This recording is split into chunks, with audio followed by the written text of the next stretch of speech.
It's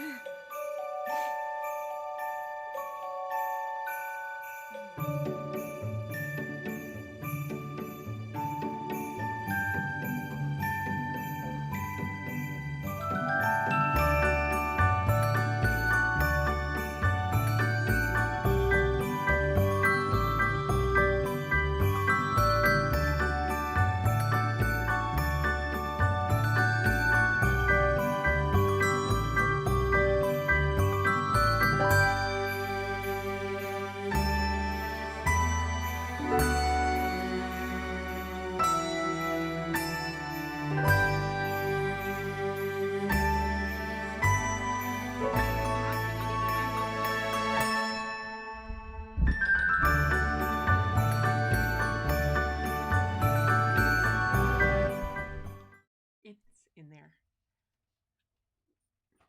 It's it's a blank page one.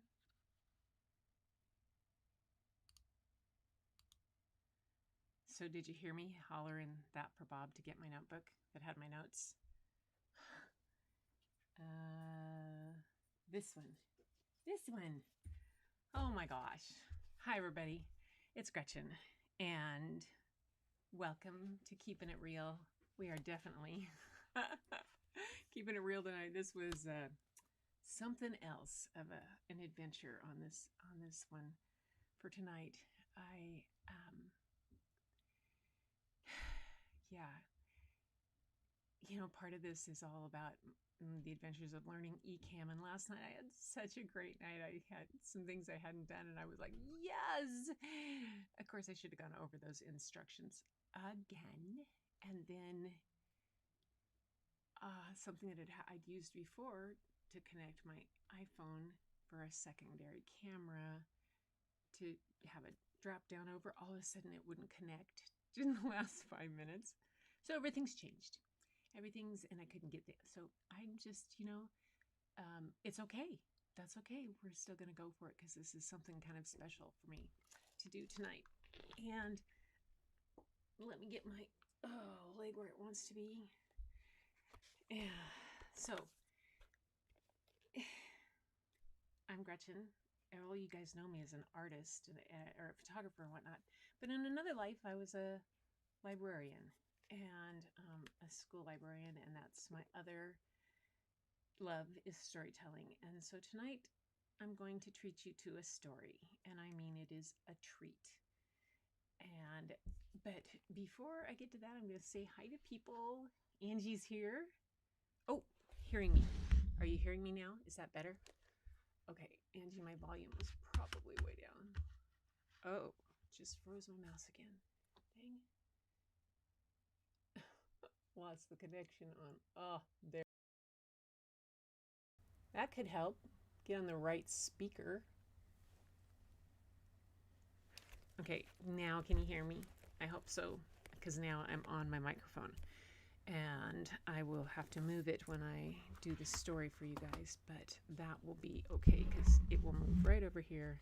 My mouse keeps losing its connection. And that's the way it's going. So, Angie, I hope you can hear me now. And it's going well. So, years ago when I went back to the University of Washington to go back to school to get my teaching certificate, I was looking at what area to specialize in, and I ended up getting a degree in oral interpretation of literature, and then, of course, my teaching certificate on top of that.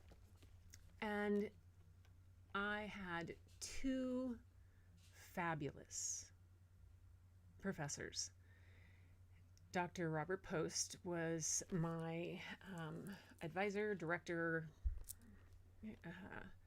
guide in the School of Communications for Oral Interpretation of Literature. And in the College of Education, there was Dr. Sam Sebesta. They were great colleagues. They were wonderful friends with diametrically, or is that a word? I can't think of it right. Complete opposite opinions when it came to storytelling. Sam Sebesta, well, here, let's start with Dr. Post. Dr. Post, my advisor, Um, in oral interpretation of literature, you don't use body motions. Basically, you're still from about here down, and it's all, the story is told through the words, through the voice, and through facial expressions, sometimes just through voice. And I learned to make different voices, to change different things, to modulate. He was very, very, very, I still hear him telling me not to say get, to say get. Very, very precise and wonderful. When we were on stage doing stage performances, we did every quarter, it was, the whole story could be told just by voices. And then there was Sam. Sam Sebesta at one time in a class of his was reading a Shel Silverstein poem, Ickle Me, Pickle Me, Tickle Me Too, Went for a Ride in a Flying Shoe. And Sam actually kicked his shoe off, flew it up in the air, caught it, and did the whole poem in a flying shoe running around the room. Talk about opposites. But I think I had the best of both worlds. So when I did go into teaching, I collect children's literature and I love it, and I would read all the time, and I change the voices up, and that's what I do. That's what I do. So today, since it is the 19th, keeping it real, and if you count tonight, there are 19 nights until Christmas Eve, I'm going to read The Night Before Christmas. But not the way that you probably are expecting it.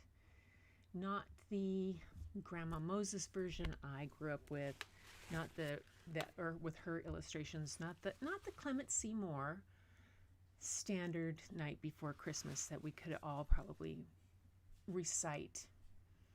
Because back in snow and reindeer and those kind of things are not necessarily common to kids, say, maybe, I don't know, in Louisiana. So back in the 70s, there was it was 1973, and there was a guy named James Rice. He was traveling around the country trying to find a publisher for his children's illustrations. And this company in New Orleans had done an ad in a paper called Cajun Night Before Christmas.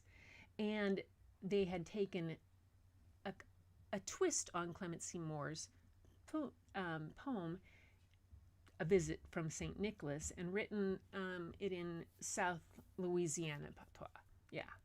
So it became something, and he did the illustrations into the book. It was penned by J.B. Klein Jr., writing as Troclé, a Cajun spokesman for Bergeron Plymouth in its radio ads. Yeah. Went on to have they had a radio show, and I guess, and this would be in the ads, and they would use this on the radio show. I can just imagine what it was like. So it goes on to this today. It's become a tradition in these areas down there that it's well known, to the point when I first decided I wanted to read this story. I found it. I was so excited. I was fortunate enough to tap into my husband's dear uncle, Uncle Leo. Now, Uncle Leo, rest in peace, was half Cajun and half Choctaw. And he was as deeply Cajun as they come.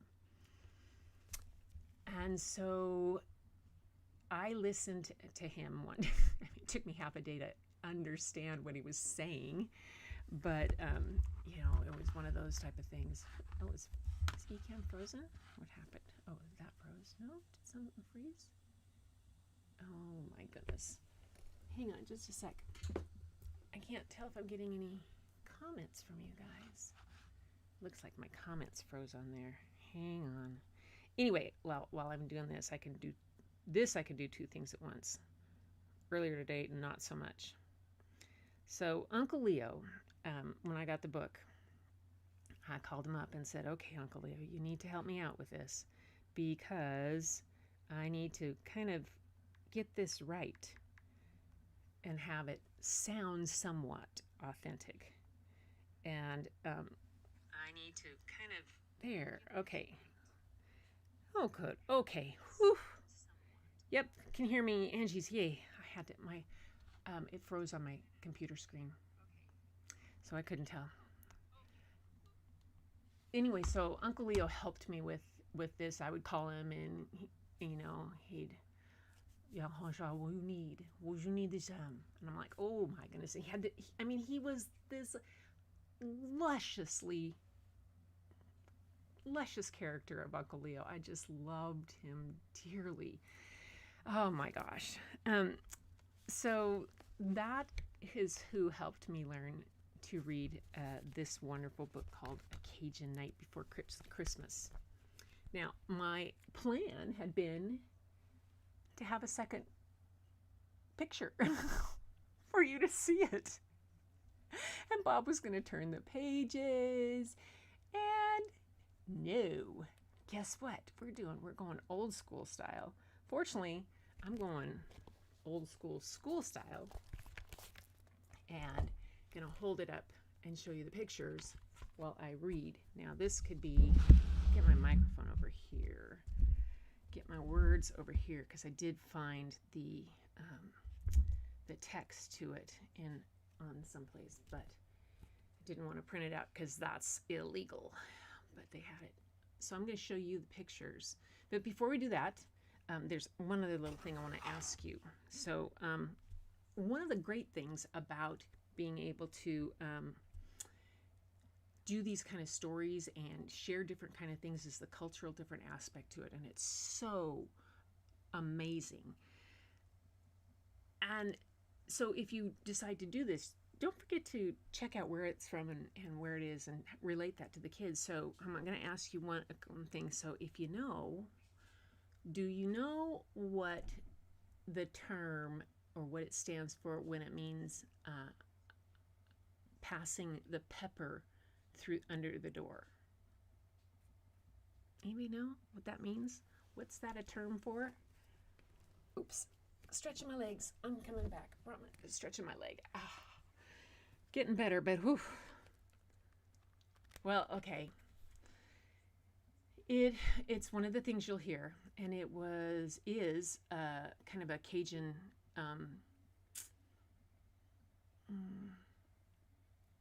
belief about warding off evil. So, in this story, there are not reindeer, and there's not snow, and there's not a forest and all that kind of things, because there's just not that in the bayou. And you can imagine what there is in the bayou that's going to show up in our story. So this is The Cajun Night Before Christmas. I'm going to take a last drink of water.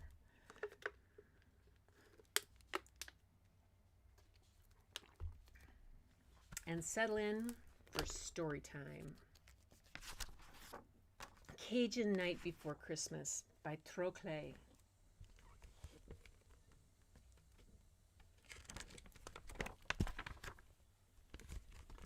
Twas the night before Christmas, and all through the house, the don't a thing pass, not even a mouse. The children been nuzzled good snug on the floor, and Mama passed the pepper through the crack on the door. The Mama in the fireplace done roast up the ham, stir up the gumbo and bake the yam. Then out on the bayou, they got such a clatter.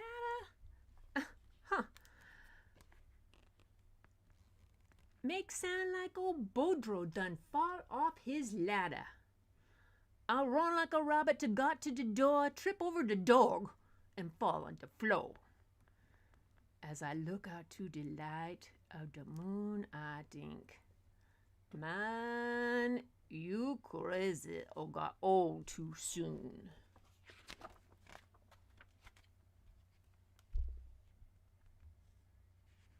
Cause there on the bayou, when I stretch my neck stiff,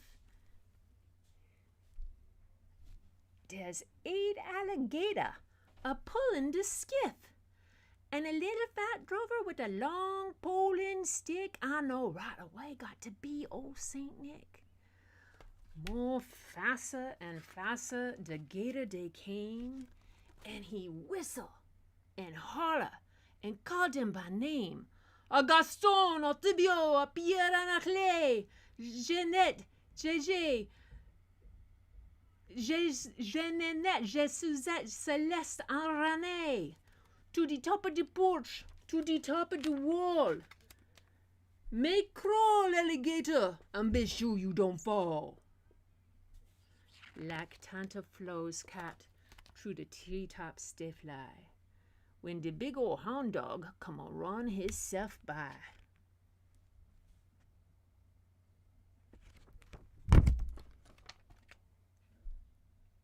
Like that up the porch them old gator climb, with the skiff full of toy and St. Nicholas behind. Then on top of the porch it sound like the hell when all them big gators sat down on their tail. Then down the chimney I yell with a bam, and St. Nicholas fall and sit on the yam.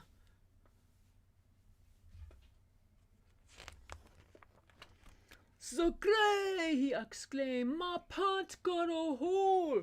I done sot myself on a red hot coal. He got on his foot and he jumps like a cat out to the floor where he land with a splat. He was dressed in muskrat from his head to his foot, and his clothes is all dirty with ashes and soot. A sack full of playthings he throw on his back, and he looked like a burglar. Now that's a fact. His eyes, how they shine. His dimple, how merry. Maybe he been drink the wine from blackberry. His cheeks was like rose, his nose as a cherry. On second thought, maybe he done lap up the sherry.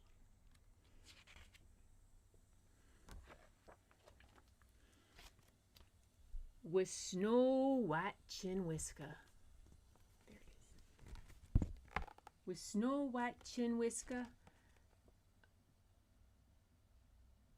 and a quivering belly, he shook when he laughed like the strawberry jelly. But a wink in his eye and a shook of his head make my confidence that I don't got to be scared. He don't do no talking. Get right to his work, put plating in sock, and then turn with a jerk.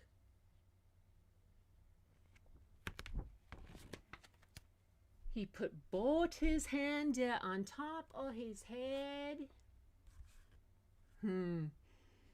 Cast an eye on the chimney, and then he done said, with all of that fire and them burning hot flame, me, I ain't going back by the same way I came. So he run out the door, and he climbed to the roof.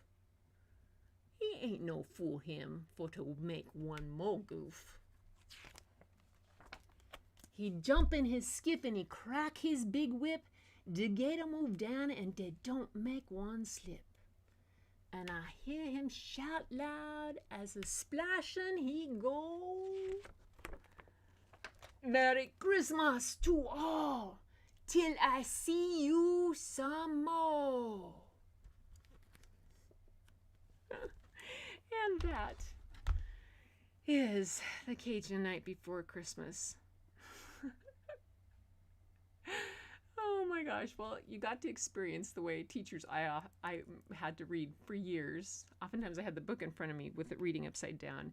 If I was smart, I had a copy of the book the other way and would read it too, or I had a student hold it.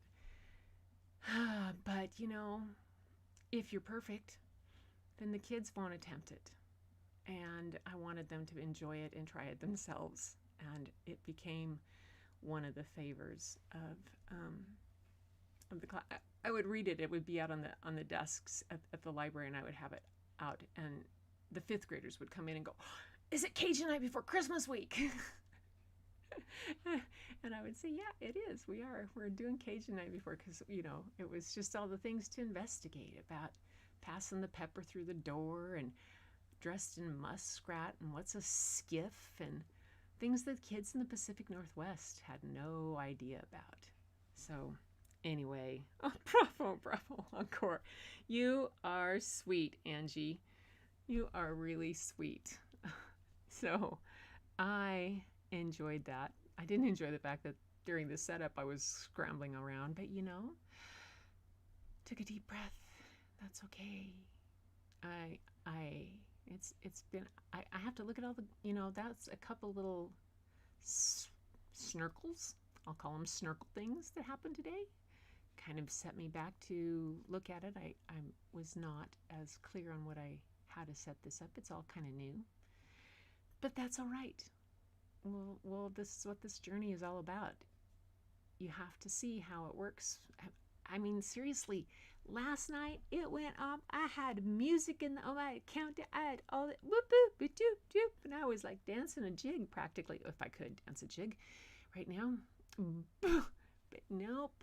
Yes, humilité, smack me down, girl. Girl, you get too big for your britches, Uncle Leo would say. Hi, Gloria. So anyway, folks, yeah, it's been that kind of day. Accomplishments, though. Besides that, I'll give you guys a little update since you are my true troopers here on this. I went upstairs today. I was able to make it up 13 stairs. Up one to the landing, up the other, had to hang on to the rail, and that meant, and there were no cracks in the glue across my incision thing, so I could wrap it in saran wrap and shower. I was giddy. I was like a giddy little kid that I got to take a shower. and yeah, getting down the stairs was a little more difficult, and I was tired by that time, but it took a lot out of me. And but it's a little improvement, a little bit here and a little bit there, and I got to read with 19 more nights till the night before Christmas. I got to read one of my favorite versions of it to some of my favorite people on the 19th show of Keeping It Real. Now, how kismetty is that? Apparently, I wasn't supposed to have it all flash. I was supposed to do my librarian stuff thing, holding the books.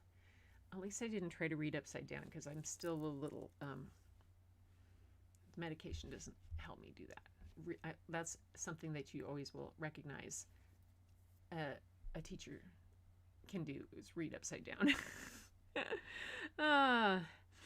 Recovering in record time, yes. Angie, Gloria, it's been so nice to have you here. For some reason, my comments is frozen, and so is everything else.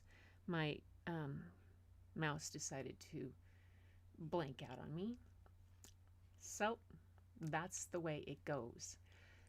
And on that note, I'm not going to keep you any longer because it's been a great day.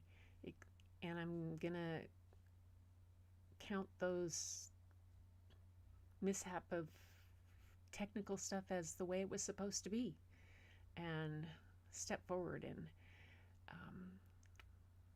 just go from there. Yay. All right, you guys.